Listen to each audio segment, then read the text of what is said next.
खेल होने वाला है देश में। खेला होवे खेला, क्या खेला होवे वो देखना है, वो बताएंगे हम, बंगाली भाषा में ही बताएंगे।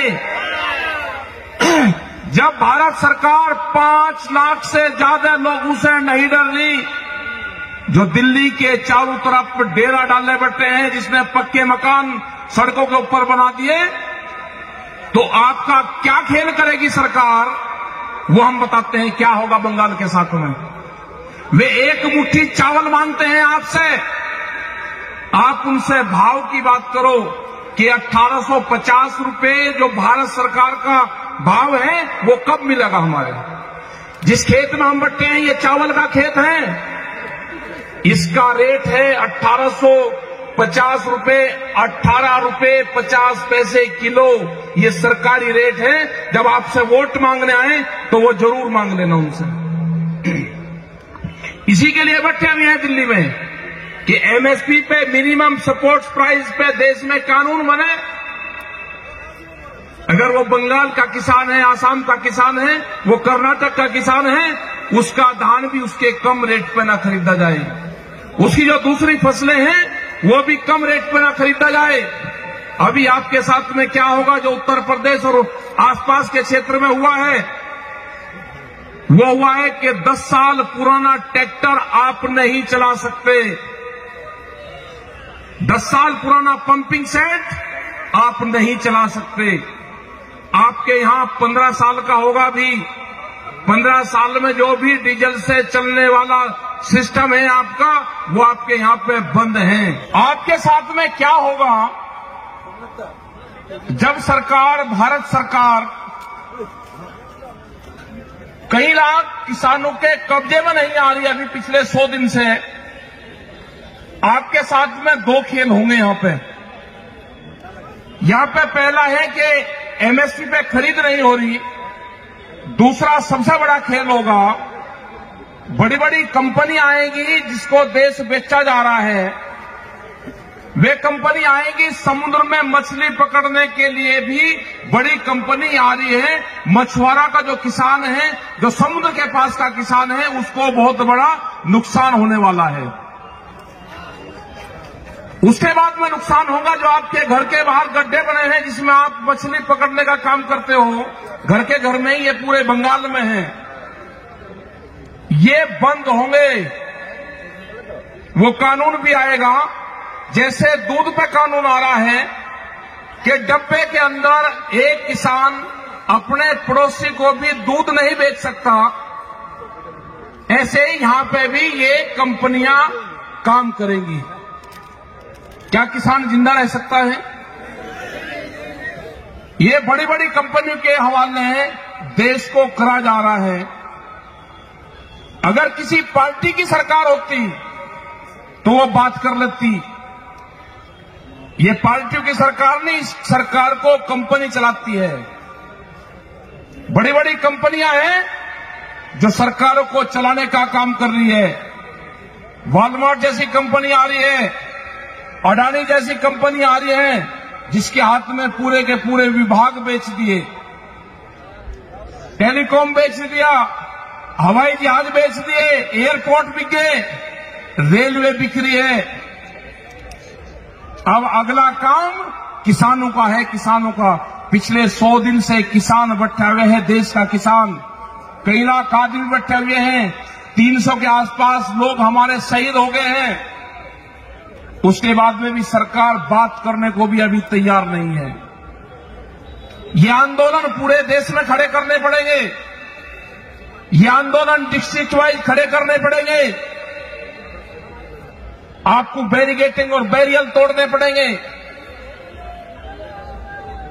बड़े आंदोलन होंगे। ये आंदोलनकारियों की धरती है।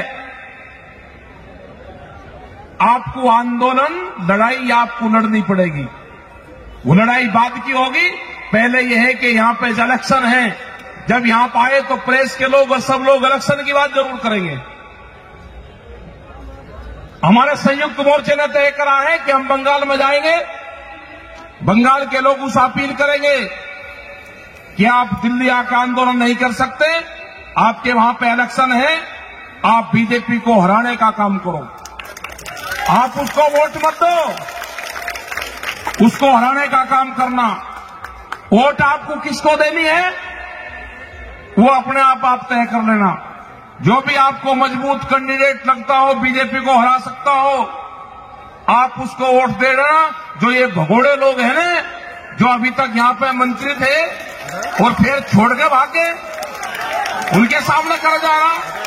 एक महिला यहां पे लड़ाई लड़ रही पूरे भारत सरकार से, उसको एक्सीडेंट करवा दिया, उसको हॉस्पिटल में डलवा दिया।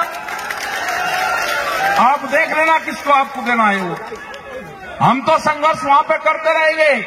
हमने कहा कि जब तक 3 बिल वापसी नहीं होंगे, किसान घर वापसी नहीं जाएगा।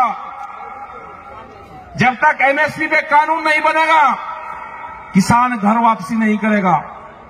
एमएसपी पे अगर कानून बनेगा तो यहां से भी चावल पैदा करने वाले किसान को 1850 रुपए अगर कोई भी खरीद करेगा, या सरकार खरीद करे या कोई व्यापारी खरीद करेगा आपके गांव से, तो उसकी रसीद आपको देगा पक्की। 1850 रुपए से कम पे वो खरीद नहीं कर सकता। ये कानून बनेगा। हमने कहा कि प्रधानमंत्री का पायलट प्रोजेक्ट है डिजिटल इंडिया, जो 23 किसानों का फसलें जो उगाता है किसान, जिसकी एमएसपी तय है, उन किसानों को उस डिजिटल इंडिया कैंपेन से जोड़ दिया जाए। किसान ने फसल बेची, जब तक वो अपने घर पर जाए अकाउंट में उसके पैसा पहुंच जाए। किसान को उससे नहीं जोड़ोगे, किसान की फसलों को लुटाई करोगे। 700 रुपए से लगा के और 1000 रुपए क्विंटल तक उसकी फसलों को खरीदोगे, और जब चावल वो खरीदने जाएगा तो 40, 50 और 60 और 70 रुपया किलो उसको मिलेगा। इससे कंज्यूमर भी मरा और इससे किसान भी मरा। जो वेजिटेबल्स हैं, जो फल, जो सब्जियां हैं, उसके भी दाम तय होने चाहिए। ये आंदोलन चल रहा है। जब भी भारत सरकार से बातचीत होगी, ये आंदोलन में ये भी एक प्रायोरिटी पर रखा जाएगा कि जो फसलें हैं, वो सब्जी की फसलें हो, वो दूध की फसलें हो, इनके भी रेट देश में तय हो। अभी एक नया व्यापार शुरू हुआ है यहां पे, वो व्यापार है भूख का व्यापार। जो हमारी माताएं बहनें बैठी हैं, अगर ये सोना पहनती थी तो एक सर्वे हुआ, ये सोने का इस्तेमाल 1 साल में 17 बार करती हैं। जो तीज त्योहार है, जो ईद, दिवाली होगी, होली होगी, जो दुर्गा पूजा होंगे, उस टाइम पे उस सोने का इस्तेमाल ये महिलाएं करती हैं। उनने कहा कि ये नहीं, और व्यापार होगा, भूख के ऊपर व्यापार होगा। अनाज तिजोरियों में बंद होंगे, रोटी तिजोरी में बंद होगी। ये आंदोलन होगा कि रोटियों को तिजोरी में बंद नहीं होने देना। रोटी व्यापारी की कैद में नहीं होगी। अनाज के गोदामों पे व्यापारियों का ताला नहीं लगेगा। यह आंदोलन जब तक जारी रहेगा, जब तक ये पुराने कानून वापसी नहीं होंगे। इनको खत्म करना पड़ेगा सरकार को। ये 3 बिल नहीं है, दूध के ऊपर बिल आ रहा है। अभी अगर कोई आदमी यहां पे पशुपालन का काम करते होंगे, अगर किसी के पास में 2 पशु होंगे तो कॉमर्शियल कनेक्शन लेना पड़ेगा उसको गांव में भी। ये बिल आ रहा है। अगर आप कौन से खेत में किस चीज का कंपनी का बीज बोओगे, पेस्टिसाइड बिल आ रहा है, सीड बिल आ रहा है, बीज का कानून देश में आ रहा है। अब इन बिल के बाद में अगर आंदोलन ना होता तो अब तक वो बीज का कानून भी आ गया होता। इस खेत में आप क्या बोओगे वो सरकार तय करेगी। किस कंपनी का बीज बोओगे, अगर किसी खेत में दूसरी कंपनी का सीड मिल गया तो आपके ऊपर मुकदमा होगा। बीज के थाने खुलेंगे देश में। कैसे जिंदा रहेगा किसान? बिजली के थाने हैं यहां पे, दूसरे थाने हैं यहां पे, बीज के भी थाने देश में खुलेंगे। अगर किसी के पास में पंपिंग सेट है और वो 10 से 15 साल पुराना है, वो तोड़े जाएंगे, उस पर जुर्माना नहीं होगा। अगर ट्रैक्टर या कोई भी इक्विपमेंट खेत में या कहीं पे भी चलने वाला है, वे तोड़े जाएंगे, वे स्क्रैप में बिकेंगे। तो ये सारे कानून आ रहे हैं। अगर देश का किसान अब की बार इस आंदोलन से पीछे रहा तो ये देश की जनता हारेगी, देश का किसान हारेगा, देश का नौजवान हारेगा। ये लड़ाई जारी है। इस लड़ाई में सब लोगों को साथ देना चाहिए। रेलवे के कर्मचारी 2022 में अगले साल 4.5 लाख कर्मचारी हट जाएंगे। वॉलमार्ट जैसी कंपनी आ रही है, उसके पास में 10,000 पानी के जहाज हैं। उसका पहला यह है कि जो साप्ताहिक बाजार लगते हैं वे साप्ताहिक बाजार पूर्ण रूप से बंद होंगे। उसमें पूरे देश में 4.5 करोड़ लोग रोजगार पाते हैं, वो खत्म होंगे सारे के सारे। आगे है कानून, अगर कोई एक्सप्रेस वे निकल रहा है उसके 1 किलोमीटर के दोनों तरफ कोई भी कॉमर्शियल एक्टिविटी नहीं हो सकती। कोई भी अपना पान का खोखा, बीड़ी का खोखा, चाय का खोखा, पंचर लगाने की दुकान वो नहीं कर सकता। उसको लाइसेंस लेना पड़ेगा, जैसे पेट्रोल पंप का लाइसेंस मिलता है। ये भी कानून आ रहा है। तो करीब 40 से ज्यादा कानून अभी देश में इस तरह के आने वाले हैं। उससे देश नहीं बचने वाला, बर्बाद होगा पूर्ण रूप से। और ये सारी की सारी जमीनें हमारी कंपनियों के पास में जाएगी। यहां पर आएगी वो कंपनी और वो कहेगी कि 40,000 रुपये एकड़ का अगर रेट है तो वे 60,000 रुपये एकड़ आपको देंगे।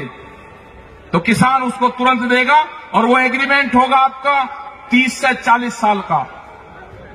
हमारे लोग शहरों में शिफ्ट होंगे, अपने गांव में ही कहेंगे 60,000 रुपये एकड़ का बहुत है। इन जमीनों में केमिकल डाला जाएगा, ये जमीनें बर्बाद होंगी। 50 से 70 साल के बाद में हिंदुस्तान में अगर ये कानून आते हैं तो कोई खेती लायक जमीन यहां पर नहीं रहेगी। यहां पर इंडस्ट्रीज लगनी है, उसके लिए सस्ता मजदूर चाहिए और मजदूर आवेगा गांव से, मजदूर आवेगा खेती से। ये इसलिए पूरा प्रोग्राम चल रहा है। और एक इस तरह का देश चाहिए था कि जिसकी जनसंख्या ज्यादा हो, वो मजदूरी का काम करे, उनको भोजन की जरूरत होगी तो दूसरे मुल्कों से भोजन उनके लिए आए। और आप 3 काम के लिए हिंदुस्तान का नौजवान और हिंदुस्तान की जनता रहेगी।